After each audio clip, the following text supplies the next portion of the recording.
Well, hello there, and welcome to another edition of Under the Cowling. My name is Fred Bell. I'm the Vice Chairman of the Palm Springs Air Museum, and we're going to continue to go down F-117 row today with another interview. And today we have Neil Kacena, who's here today. Was with Skunk Works, and we're going to talk to him and find out what he did and how he was involved in the program. So, Neil, welcome. Thank you very much. Appreciate the opportunity. So I always kind of ask, how did you get the bug of aviation? What got you interested? My mother reports that in kindergarten, all she saw were grand drawings of airplanes. So I was pretty sure that's what I wanted to do from the earliest I can remember. And so I looked at you actually have you went on and had a degree in industrial engineering, correct? Correct. And then you got a degree in management after that. How were you, when you were going to school, were you really looking at going on in aviation, or what was your thought process? Yeah, absolutely. I was in Air Force ROTC. It's one of the ways I got through school. But I also was a sport aficionado, and I was playing 3 sports in high school, 2 in college. And I wanted to do that as well. But then graduated from college as basically a second lieutenant, typical ROTC. So you went right in the Air Force? I went right in the Air Force. And then competed with those academy guys. So how did you do as far as seats? When you went in the Air Force, where'd you go for flight training? Columbus Air Force Base, Mississippi. Oh, wow. All right. Yeah, when I got my assignment, I started looking at the map of Ohio and said, where is this Air Force Base? And not there. Really? Yeah. And so then they sent you off. Now, you were an F4 driver and F-15 too, I think, right? Right. So in answer to your competing, if there was any competing with the Zoomies, then that was, I did manage to get an F4 out of pilot training. Wow. Which was exactly what I was dreaming of, quite frankly. Which is, again, a little unusual because they get first dibs, or get first cut. No, they generally, or at least the pilot training instructors say it's all by your scores. How well you fly, how you do in the tests, that kind of stuff. So, what did you fly in flight training? What were you flying at that time? T-37s and T-38s. Okay. Pretty standard fare. Okay.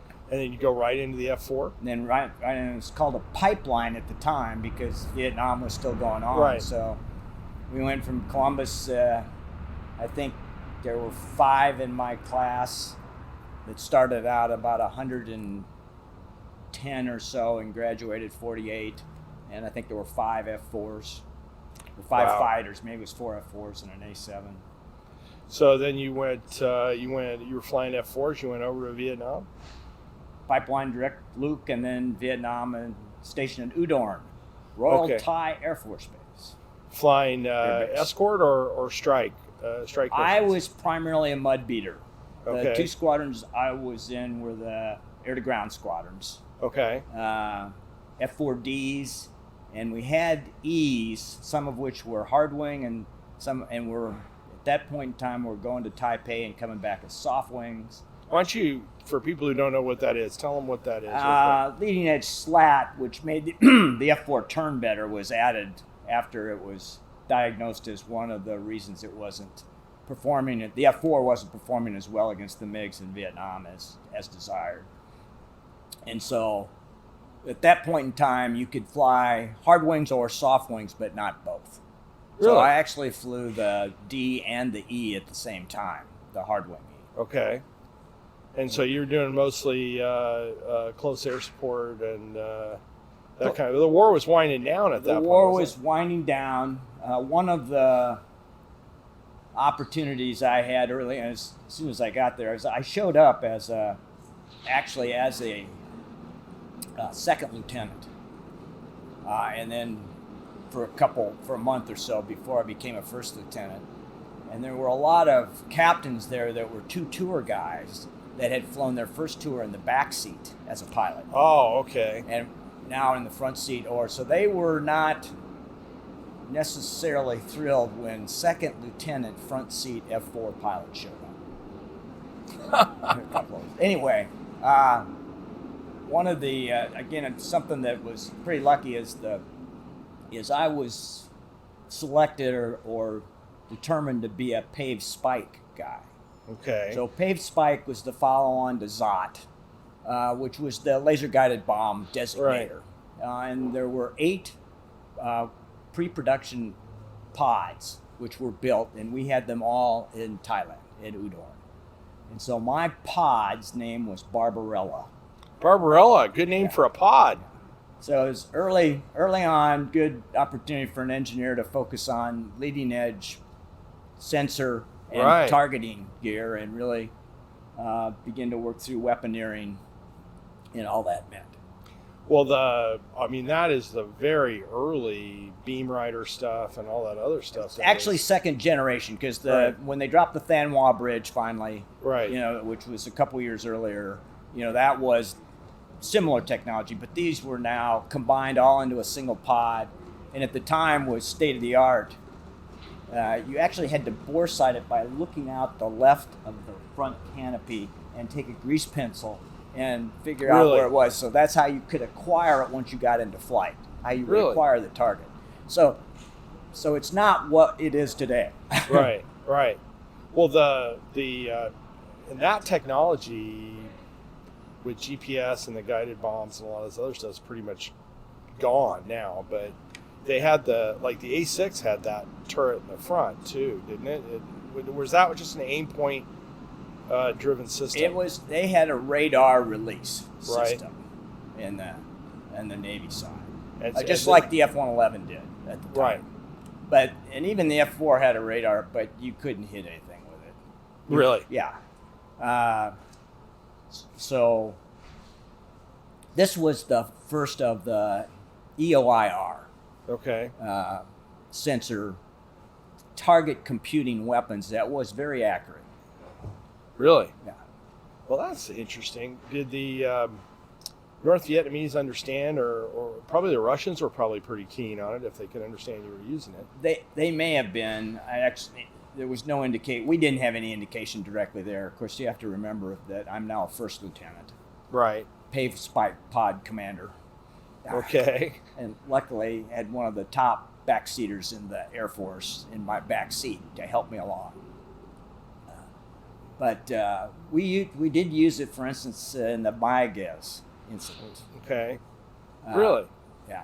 Did were the North Vietnamese they were probably husbanding their MiG-21s or their MiGs pretty closely at that point, right? There was very little engagement at that time. By the time I got there, which was 74. So it's mostly AAA. So actually, we weren't flying missions north. Really? In 74 and 75. Really? That pretty much concluded 72, 73 ish. Okay. And we were doing a lot of different things, but not the classic, not going downtown. Right. So you're flying like close air support for units in contact and stuff of that nature. Wow. Okay. So you finish that up, and then where do you go from there? Again, luck being on my side, I ended up going to be an initial cadre, first group of first lieutenants in the F-15. Okay. So I went back to Luke to check out in the F-15. Now as a first lieutenant. So I basically had a 1 year tour, remote tour in the Phantom. So talk about the Phantom and the F-15. Really different philosophy in airplane. Dramatic. In fact, we all started flying the F-15 as if it was a Phantom, but we very quickly found out that it was a much different airplane. It had a radar that actually worked and could see tremendous distances and could develop, at that time, unbelievable situational awareness. So when we talked about total SA, or situation awareness, right, the radar and the big nose and the radar in the F-15 was the path. And not only that, it had some relatively reliable weapons in AIM-7 Fs going to Ms, and AIM-9, not L's yet, but P's. And so those were all significant level of weapons that were reliable that the F-4 never had, the combination. And so with the maneuvering capability, the altitude capability, and quite frankly, probably the biggest difference I saw between the F-4 and the F-15, I think almost anybody that flew both would tell you this, is that an F-4, you probably had to spend 80% of your time flying the airplane. Hard, complicated airplane to fly. That left you 20% to do the mission, to drop bombs, to engage MiGs, to whatever. The F-15, the ratio flip-flopped. You could spend 20% of your time flying the airplane. And we used to joke that anybody that had time in a 172 could fly an F-15. Really? In fact, it would land, any landing technique you wanted to use, it was okay with that, the F-15. Now, that was the recommended, of course, but so flying the airplane, it was almost impossible to get the F-15 into an arena that it could hurt you. Or it would, even departed, it would just not hurt you. It would eventually get enough airspeed and fly out. Really? Yeah. You had a lot of power, too. Well, beauty on 25,000 pounds a side. So you had 50,000 pounds of thrust in AB. Right. About a 1.15 to 1.2 thrust to weight ratio. So again, we joked that the F-4 had enough power that you could power anything. Is it a long airplane to land? Was it as far as you need a lot of runway, or was it pretty... It was standard. I mean, the official was a standard NATO runway, 7,200 feet for an F-15. Okay. But it was, again, you could do it in much less than that. Okay. Well, that's interesting. So you're in F-15s. I think when we were chatting off camera here, you went to a fighter weapons school, or you involved in... I did a couple tours. A tour in USAFE. Okay. In Europe, at Bitburg, and a lot of time on alert. Again, you got good at understanding how long it's going to take you to get to the German border. And, if the MiGs that had crossed the border earlier and the reason you were there and were you going to get there before they got back, those kinds of cat and mouse games. But just a super tour in Europe. And came back from that and went to the F-15 fighter weapons school. Did you're talking now late 70s, early 80s? Early 80s. Time frame? In fact, 80. Okay, spring of 80. Reagan buildup, or Reagan comes in, you're going through the Reagan buildup or whatever, yes. And the Cold War got a little hotter. Were the Russians testing you at that time? Were they testing reaction, or what were they? They were testing at Bitburg in Germany. Clearly, I mean, one of my distinct memories is I was single at the time we were at Bitburg, and so the single guys pulled alert on Christmas Eve, basically, and then some married guys usually took it on New Year's Eve. Right. Anyway, so 78, I'm going to guess, December 78, we came off the pad at Bitburg at about 2:45 a.m. in the morning. Wow. And we're airborne in minutes, and MiGs were across the border into Germany. Really? Yes. So they're testing reaction time. What are they flying? MiG-25s? Just in it. No, they were flying, at that time, mostly 21s. 21s? Yeah. So we have a 21. I was interested with that airplane, when it came in. It was, because I'd never seen one up close. So when it came in, I was looking at it, and it's built like an anvil. Oh, exactly. A very simple airplane, but rugged as heck, So they would test you. Oh, absolutely. And they, so... Different doctrine. You guys were kind of, they, as I recall, and correct me if I'm wrong, but they were more ground directed and very controlled, and you guys Western philosophy was, you had your mission and you were going to go fly the mission, whatever it was, you were going to deal with it. Did they know when you were airborne, and then they were like, okay, they're going to have to bug out? Or well, they eventually knew. I mean, they would know as soon as we got airborne and headed, in this case, east, So their radars would look over the border, see us coming, and so they would get warned. And you're right, they were very ground-controlled intercept focused, GCI focused, whereas we were not. And again, going back to the capabilities of the F-15, I didn't mention the heads-up display, right, the radar, the ease of flying, the reliable weapons and long-range weapons. So it was something. It's probably a reason why the F-15 is the world's premier air superiority fighter by record. It's now 104-0. Yeah, interesting thing. They was just looking yesterday. I think the Air Force took delivery of one of those new builds, the F-15. Oh, yeah, F-15EX. Yeah. And amazing that the airplane still, everything else is gone. That thing is still in production. Yeah. So it'll be, but we're talking more different philosophy now with integrated battlefield and all that. What do you think of the move away like to the F-35 versus the 15? I think that's a huge mistake. Really? My personal opinion. Away from the 35 to the F-15 is an awesome airplane, and I love it, and you probably can't tell. But the F-22 was a nightmare when the Secretary of Defense canceled the program at 187 airplanes. Yeah. Desperately needed the full build out of that aircraft. Right.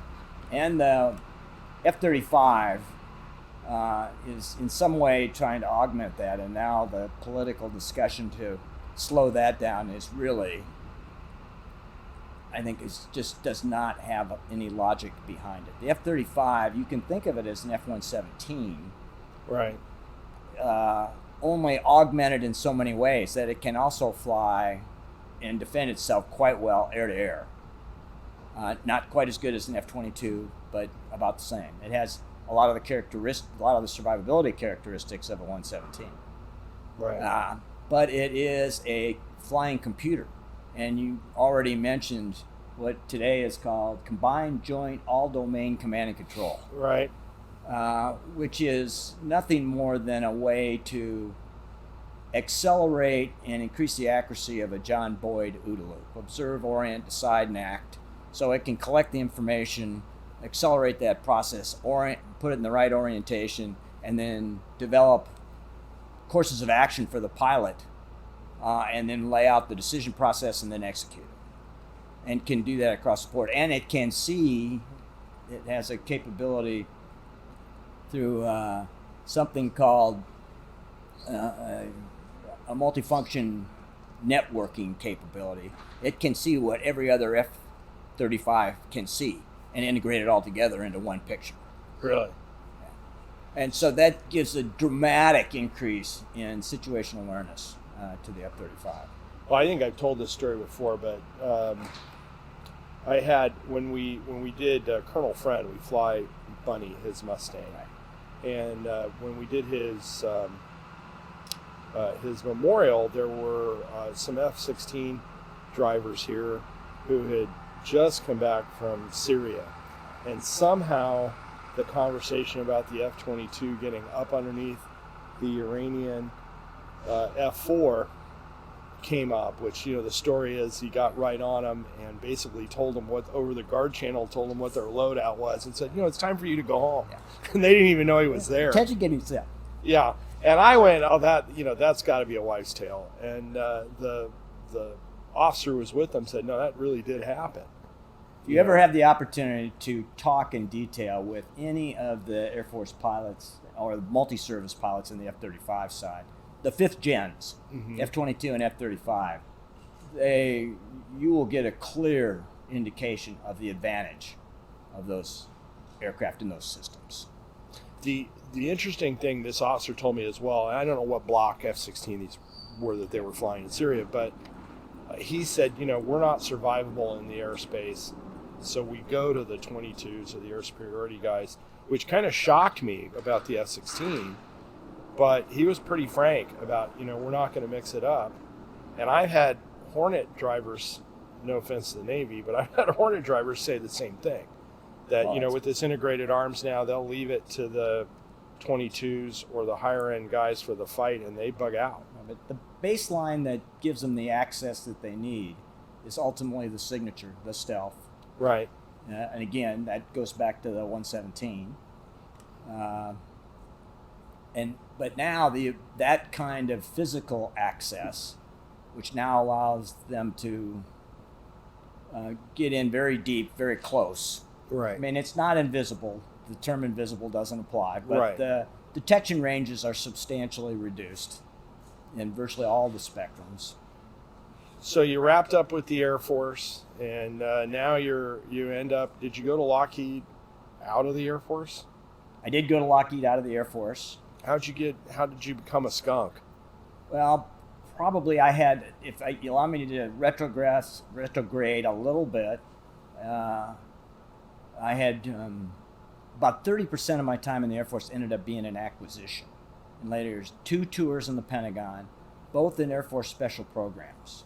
Okay. So in both of those tours as a major and then coming back as a colonel and being the director of Air Force special programs, that gave me access to all the quote special unquote things that were going on in the Air Force. So the black box programs too, huh? Across the board. So whether it was aircraft, weapons, sensors, Right. XYZ. So the first tour I was there, I was again very lucky to go on a trip with Bruce Carlson, who at that point in time was the F-117, what was called a PIM. He ran the F-117 program in the Pentagon. So Bruce took me along on a trip, and we went to Burbank. Okay. And so that was, and you'll hear more about some previous interactions, but basic first real interaction was that I had access to was a 117. I got to sit in the cockpit, see one in production on the building in Burbank, and actually met Ben Rich. Oh, really? Very cool. And yeah, so that was pretty thrilling. And on that same trip, we visited the B-2 where it was going, the Advanced Cruise Missile. So then you got on with them. So then multiple iterations of that. So anyway, I was made aware for the first time in pretty significant detail what's going on at the Skunk Works and how's that going on. So I did quite frankly have some interest. Absolutely. Yeah. So you came on, was the aircraft deployed when you came on at Skunk Works? It was deployed. I went to the Skunk Works in '98. Okay, all right. And so it had been flying a bit at that point. Oh yeah, so when it was a program that was one of my responsibilities, and it had, not only we had to focus on maintenance, but also improvements in derivatives, which is good because there were still significant improvements going on to the 117. Just as an example, for instance, the first 117 production had basically it was an INS off of B-52. Okay. Because that was the most accurate navigation capability, and it was needed for that application. But by this time, now we're going to laser ring gyros, Right. and for the INS part, Right. and so that was called RNIP. RNIP was the acronym. But at any rate, so there were significant upgrades going on, and then we had the test unit was co-located there at Palmdale. Okay. So there was still a lot going on in the F-117 program. What do you think was going through, and I've asked this question before other people, the Russians' mind at that point? I mean, they had spent billions of rubles to find out that, especially in the Gulf War, they had a client that was fully trained in Warsaw Pact, equipment, and I would say was competent. I mean, maybe I've not been a Russian, but they were competent, and basically nothing worked. I mean, they were completely. Now there were other things there. We blinded them. We did, we did some other things. But what do you think was going through their head at that point? I mean, it's always you deploy equipment, point counterpoint, right? Everybody does that, but What was the state of the situation at that time as far as the interaction with them? What were they doing? Well, if I'd make a fundamental statement to lead into that, which says that the American way of war, for as long as certainly we can remember, and probably from post-World War I and beyond, has been the focus on advanced technologies, or asymmetric, to achieve asymmetric advantage with the enemy. Right. The F-117 turns out to be a premier example of not only the development, and we could talk a lot about what went into that, which was really the Skunk Works approach, the quick, quiet, and quality Skunk Works approach. But even more important was the development of ConOps, concepts of operations. In other words, how the 117s would be applied. And so that played out in the largest example is Desert Storm, which is where you're going. So that put the whole world on notice that the U.S. could now graduate from something, a couple of forms of warfare that have been with us forever: annihilation, kill all the bad guys, right, war done.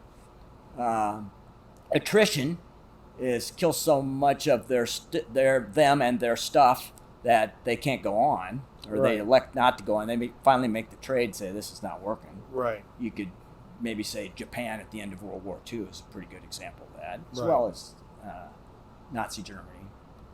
But now we transition to something that's called parallel warfare.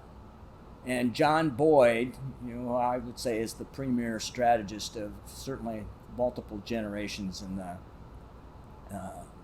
end of the 2000s.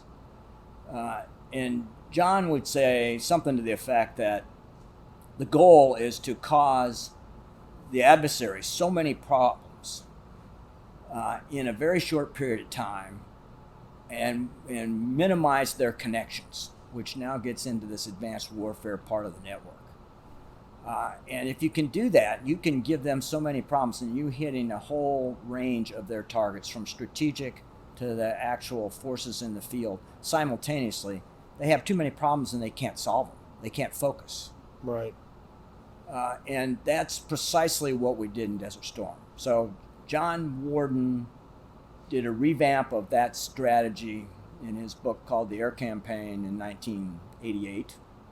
In fact, I got to talk to John, and I was in the Pentagon at the time, and they were trying to ensure that the strategy and their approach to how they wanted to fight the next war would accommodate or ensure that it wouldn't be changed by the weapons that nobody knew about.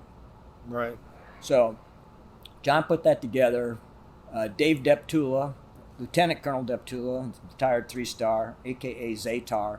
He's an F-15 weapons school contemporary of mine.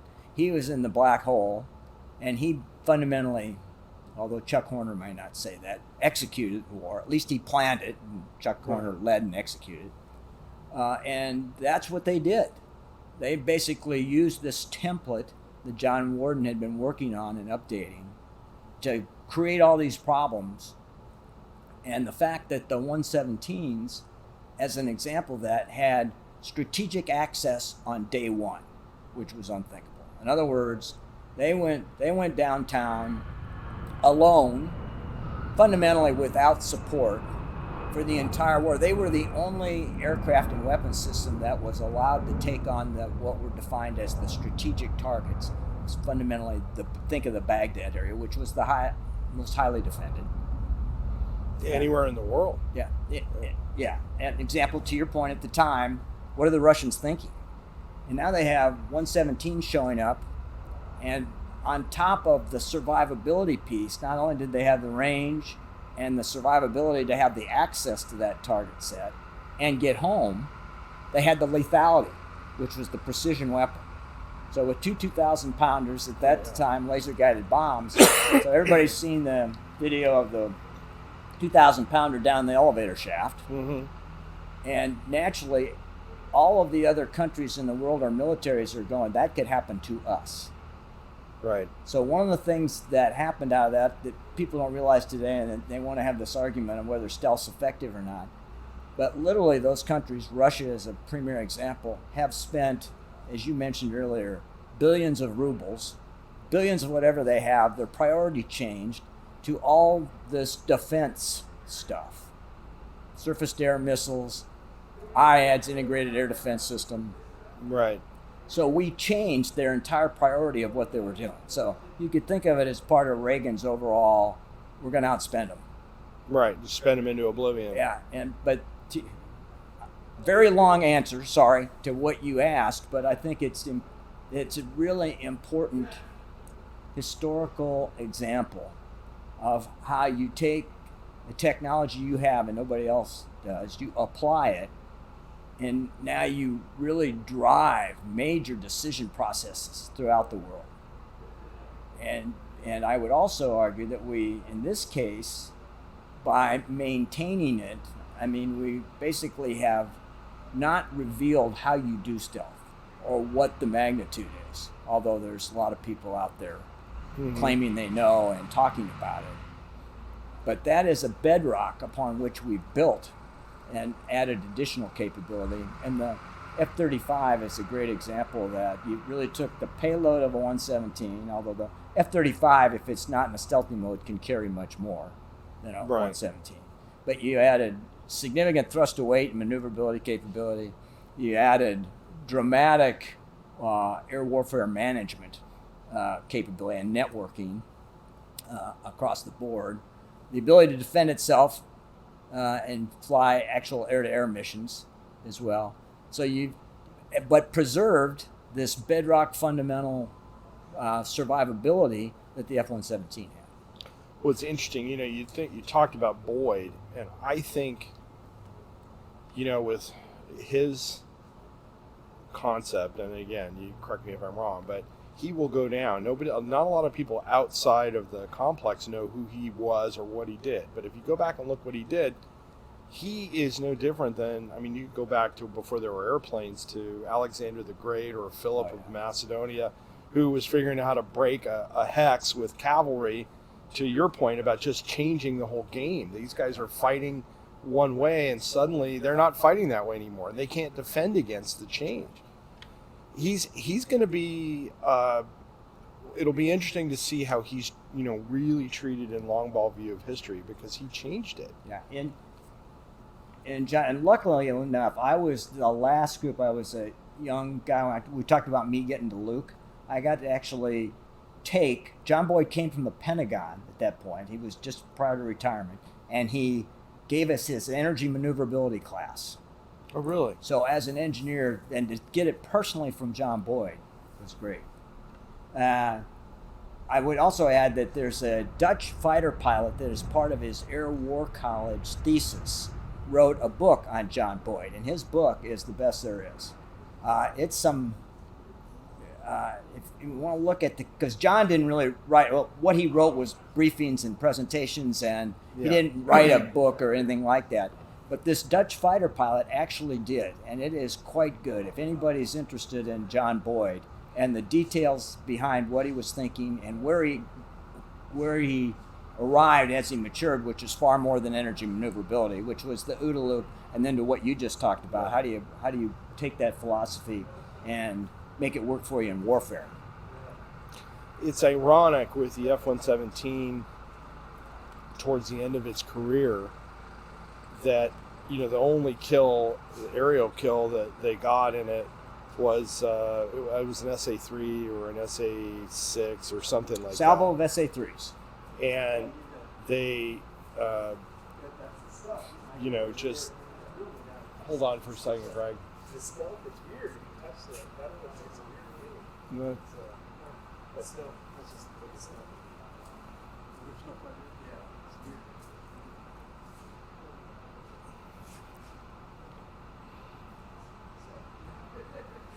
Hi guys. Good. How you doing?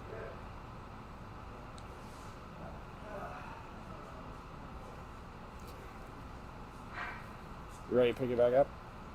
Okay. So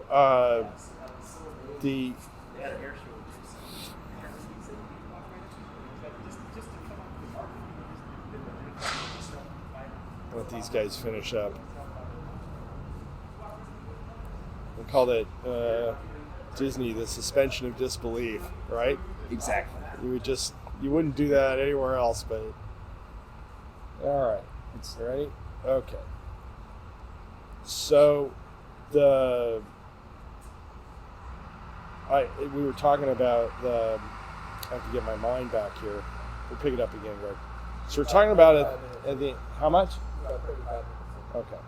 So we're talking about kind of the ironic nature of the F-117 towards the end of its career with really a low-tech system, the SA-3, I think, it was SA-3s.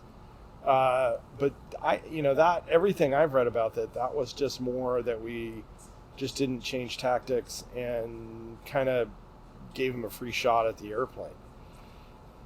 Let me maybe add a little bit to that. There was a very significant analysis that occurred after that I had access to. So I'm going to steer clear. But I think one of the most important things that people don't think about, that was an Allied force, 98, in the war in Kosovo and Serbia.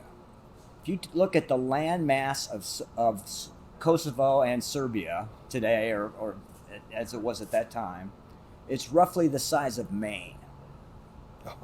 So yeah, Iraq is basically, if you put Iraq over the U.S., it goes fundamentally from Orlando, Florida to Bozeman, Montana, right, and Dallas, Texas to Washington, D.C. So when people say there is a level of complacency, but the routing was very restricted for any of the strike aircraft because the target area was small. To get to it was in Europe, which was a political problem. Most of the stories were being flown out of Aviano in Italy, some out of Germany, Spangdahlem. But so if you're going to go back multiple times, there's just not a lot of different routes.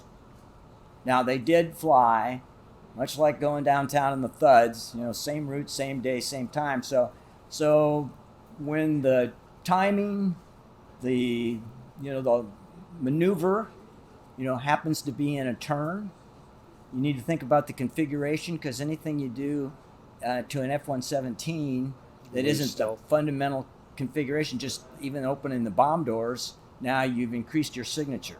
Right. And you've got a commander of that SA-3 site that was pretty game and was a risk taker of sorts, in that he ended up with one opportunity and they weren't getting many opportunities. Right. Right. And so he took it. Right. And so I had a very interesting conversation with him. He's been in the States a couple times. Oh, you talked to him along with the one, and had done presentations. Right. Along with the 117 pilot, and in fact I went to dinner with him. Oh wow! One night, and so listen to his story is quite amazing. But it is and you said it earlier, so I don't know why I thought I should expand on it, but just to throw in some of those other elements, because it's really one of those things you've heard, wrong place and wrong time. Right. It's just wrong place, wrong time. Well, it's interesting though. The airplane, the airplane continues to fly. There's a love of this aircraft, the myth of this, or whatever you want to call it, the suit of armor around this airplane, that even though they're using it every once in a while, it's the gift that keeps on giving for us, because it keeps interest up in the airframe, which is wonderful. Absolutely. But it's amazing this much time on how the airplane continues to hold such a hold on the psyche of people. They see this airplane, they go crazy.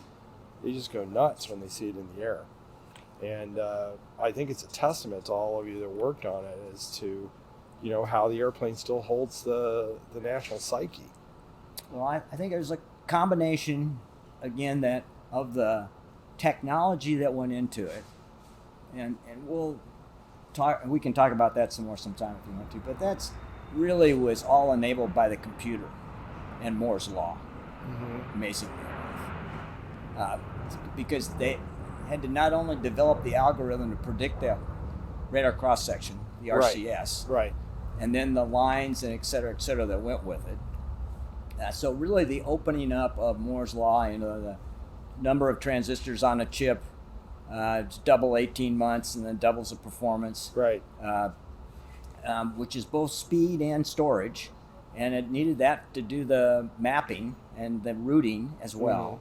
So all this came to bear on the 117, along with a physics paper that actually came from a Russian scientist. It is ironic when you think That about Dennis Overholzer was able to Yeah. pick up some of the key parts and develop the Echo 1 code, which was the first code that did that, and able to do that. But again, it's back to, I think it's a premier example of this construct of advanced technology when employed in an advanced method and approach now becomes this really game changer, becomes a real game changer as you go forward. And then ended up with dramatic results in Desert Storm in terms of comparative loss rates, in terms of what they were able to accomplish. Oh, wow. Yeah. And in fact, an F-117 was not touched in Desert Storm. Which is, you think about that, with the amount of AAA stuff they were up there with, that, the Magic BB didn't show up, is just absolutely astonishing. But a testament, the routes, the people were playing the routes and how they were hitting the targets and Exactly. Everything. Where do you think we're headed with flight, manned flight? We've seen a lot of work on robotics and drones and loyal wingmen and a lot of these other things. There's some people that say end of manned flight within 30 years. There's other people that say no, you got to have somebody in the loop. Especially if you're talking about strategic weapons. Where are we going? I think it's clear that there is a useful place for the man in the loop. One of the questions is where. Does that need to be in the pilot of the platform as a part of the platform? Is it a manager that doesn't, for instance, get to look out a window inside? I don't really think that's going to happen, because the level of uncertainty involved is high. And therefore, you've got to have something more than just a program. Now, so that takes us into artificial intelligence, or AI. Can we develop the ability of a machine to actually think like a human? We were talking about Moore's Law, and computing power and everything. I mean, if you go down that path, AI is not far away, right? Well, that's a huge jump. Right. In terms of the demonstration, because, for instance, you've got to think about, John Boyd, again, probably said it well. He finally said, one of his discussion items in his career was focused on, he was an instructor at the Fire Weapons School, and he was called 42nd Boyd because he said he could turn the tables on anybody in the F-100 in 40 seconds. Really? But what that meant was, one of the things he said is, while in any basic fighter maneuver contest or back and forth in a dogfight, it's you see this, you do this, you see this, you do this, and there's some training involved in that. But you'll ultimately see something that you don't recognize, or you don't have the rook moved here, where do I move the queen? Right. I don't know. He said, the most important thing then is not to waste a lot of time thinking about it, but it is to react and react violently. Do it quickly, speed of reaction, speed of response, and a violent maneuver. That's interesting.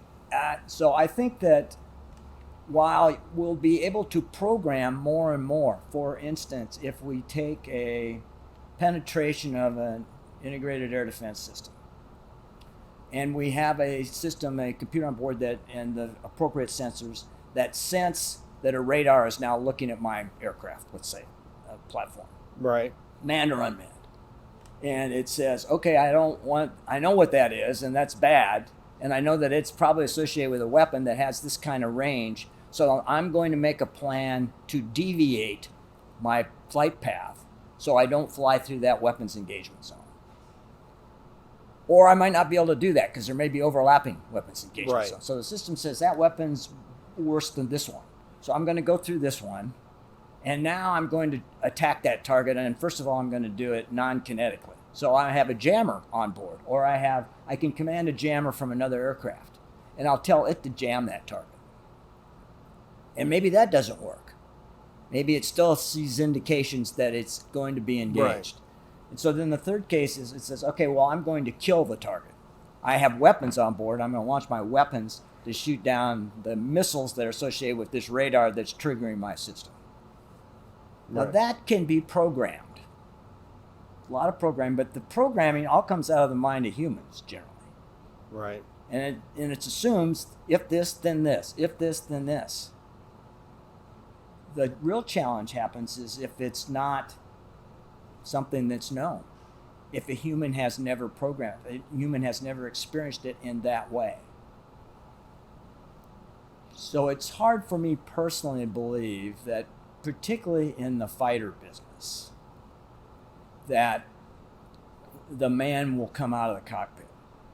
I do believe that there will be probably dramatic changes in manned-unmanned teaming, something the Army coined the term MUM-T, M-U-M-T, manned-unmanned teaming. And that will increase in a dramatic fashion. The Air Force is talking about that now. In fact, they have several programs ongoing to build what are drones, and they're generally viewed as cheaper and attritable, and they would fly with an F-17. They would fly with an F-35, with an F-22. Right. With perhaps what's called the NGAD, several name changes this one, Next Generation Air Dominance, which is viewed as the fighter capability. I shouldn't even say that. It would be the air superiority capability that replaces the F-22. Again, my hunch is that will be manned and will provide this core node for the overall capability, because the man has really the most rapid capability to respond to changes in threat, changes in mission, changes in location. Right. Computer might be faster, I guess, but the intuitive, what you're talking about, the intuitive nature of the thought process is where it can't do that. That's right. It has 6 options, and if the 7th option isn't on there, it's not. You're going to overwhelm it. Well, you see we talked about that F-16 or F-15, basically a missile or bomb truck, and you see the same thing. I've seen some proposals with the B-1 as the same way, which they're essentially integrated missile trucks. They do, they're just carrying hardware to the target. They just stand off and fire, but you would still need all the rest of that in order to make that happen. Well, if it's well defended, or if it's heavily defended, or the latest acronym is now an HC, highly contested environment. Okay, I haven't heard that one. Which replaced A2AD. Okay. And so again, there's this fundamental case of survivability. How do I have to have the range and the signature or other aspects. I got to be able to survive. I have to be able to go into that environment and come out. I mean, these 2 elements of warfare, survivability and lethality. Right. Survivability, I got to, is an adjunct to that is range. I've got to be able to get there. I have the range to get there. I have to be able to penetrate and survive, and then I have to be able to precisely create the effects I need to create, which is the weapon. Right. And, the weapons are expanding dramatically in that context. I mean, we're talking about a number of non-kinematic capability. So that's got to be integrated at the right time, right place with the kinematic that we're more familiar with. Right. And then in terms of, while it's a kinematic, the laser is a dramatic upgrade in weapons capability once it has the same range and same capability, because it's got a deep magazine. You can Right. keep firing a laser as long as you've got gas in the airplane, if it's that Right. kind of a. Right. As long as you have electronic. Chemical or whatever you're using. As long as you have your power. electricity, the Right. requirements of the laser. So now you have a weapon that's very flexible and is not limited by the carriage, so to speak, on the aircraft. That's fascinating. You think about now we're talking about like really lethal Yeah. systems. What do you think the F-117's legacy will be, long ball legacy on the airplane? I keep coming back to this example that proves to people that the path for the U.S. defense of the U.S. approach, if you want to minimize your casualties, particularly the human cost, the advancement of technology, and then the ultimate adoption and application of that technology is critically important. I mean, you can go back to Chain Home, which is back to defense of Britain. Yeah. I would argue first IADS, Integrated Air Defense System, and it's usually laid off on the radar. Watson Watt and development of the radar at that time, and that was a huge element. But what Right. they did is they took those radars, they incorporated their output or input into basically what we would call a command center today. They combined that with what the Aerial Observer Corps was Right. seeing Right. and everything else. And the reason they won the Battle of Britain was they were basically outnumbered about 4-1 by the Luftwaffe at that time. And so they didn't have the assets, so they had to employ them very efficiently. If they would have had to fly their Spitfires and Hurricanes on just caps, Right. they couldn't have done it. No. The logistics of doing that, they'd only have 10 airborne. Right. But by having all this information come in, the observation and collect, orient part of the OODA loop, and they would say, all right, here they're coming, they're going to this target, London, let's say, in this example. So I can launch a squadron or 2 squadrons or 3 squadrons Right. all at the same time. So I can maximize my resources and I can fix them at night. So the prioritization was the ConOps that allowed them to take that technology and win when they were down 4-1, I think is hugely important. That 4-1 example comes up again in the F-117. Without going through all the numbers, and I can do that, but the accuracy of a B-17 in World War II, Yeah. and the number of bombs and another aircraft and number... 10,000 airplanes to get one factory. Yeah, and exactly. All that. Yeah. Yeah. 117. So there's a 4-1 order of magnitude Right. improvement. So I'm Right. back to this parallel warfare issue. When you have that kind of capability and that kind of advantage, you can now develop and present the adversary with so many problems in very short or in too little time and too few connections. How can I get the information out? How can I talk about it? How can I figure out what's happening? They basically, the 117 shut off the electricity to Baghdad night 1. And Right. it was not turned on until after the war was over. Really? Yeah. Well, think about the problems that gives them. Well, I mean, you're right. I mean, think about that. You're using the German example or the Battle of Britain example, and the great analogy there is the Germans didn't understand the technology they were up against and never changed their tactics.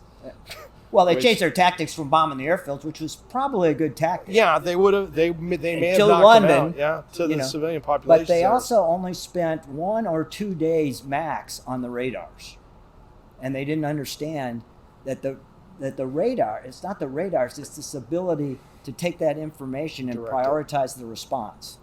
That's a great analogy. If you think about that and think about from World War II to 117, the fundamental hasn't really changed, right? You take a groundbreaking technology, employ it against right. your enemy's absolute weak point.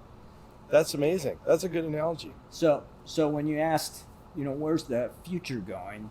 I like Bob Work's approach and thought, and he was the DepSecDef from 13 to 17, something like that. Ended up in 2 administrations, And he didn't actually coin this term, but he talked about it in significant detail, called the third offset. So, and he said this technology offset has come in 3 stages, or offset, the use of this concept we're talking about. The first one was basically Eisenhower said, we're going to transition to nukes. And we're going to deter with nukes. So I'm not going to have to spend so much on my conventional force, with the Russians. The second offset was the Fulda Gap, and that basically came about when the technology said, we can now conventionally reasonably stop the Russians in the Fulda Gap. And that was a combination of stealth. I can get into the battleground. I can actually get in the second and third echelon. I can survive to do that. And I have the precision weapons that I can handle it. So that's kind of the second offset. The third offset is what Work talked about, and it's a function of 5 technologies, and you already highlighted. So, manned-unmanned teaming, Right. Potential artificial intelligence, newer weapons, new speed, that kind of thing. But he laid out a plan to get to the third offset. And while the Trump administration dropped the terminology, Right. I wouldn't necessarily say that they didn't noticeably drop investment in that information. And again, that's back to this really focusing on how to take everything you have and use it more efficiently, which is this combined joint all-domain command and control. Yeah. Which basically says I have total SA, total situational awareness, and I can use my resources and make the best decisions with my resources and execute it immediately, again, giving the adversary too many problems. That's amazing. Well, I want to thank you for being here today and talking with us. Sure. And we're going to get you to actually talk about stealth tonight in the hangar with the airplane. But thank you so much for being with us. And I want to thank you on YouTube for watching this. Remember, subscribe to the channel, like us on YouTube, like us on Facebook, and we cannot do these restorations without your donation. So get out to our webpage and make that donation under the donation button. Thank you very much. My name is Fred Bell. Have a great day.